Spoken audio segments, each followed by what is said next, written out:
ঝিনাইদহে শহীদ বুদ্ধিজীবী দিবস 2024 আলোচনা সভা অনুষ্ঠিত। শাহানজিদ উদ্দিন সোহানের ভিডিওচিত্রে দেখুন বিস্তারিত।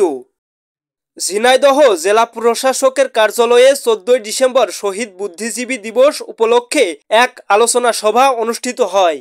আলোচনা সভায় প্রধান অতিথি হিসেবে উপস্থিত ছিলেন ঝিনাইদহের জেলা প্রশাসক মোহাম্মদ আব্দুল আওয়াল। বিশেষ অতিথি ছিলেন ঝিনাইদহের পুলিশ সুপার মোহাম্মদ মঞ্জুর মোর্শেদ বিপিএম সেবা।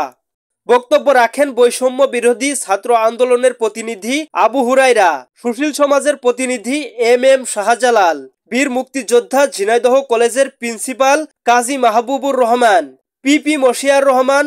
অতিরিক্ত জেলা প্রশাসক সার্বিক বকুলচন্দ্র কবিরাজের পরিচালনায় আলোচনা সভায় উপস্থিত ছিলেন স্থানীয় সরকারের উপপরিচালক রথীন্দ্রনাথ রায়, ঝিনাইদহ জেলা রিপোর্টার ইউনিটির সভাপতি এম কবির প্রমুখ।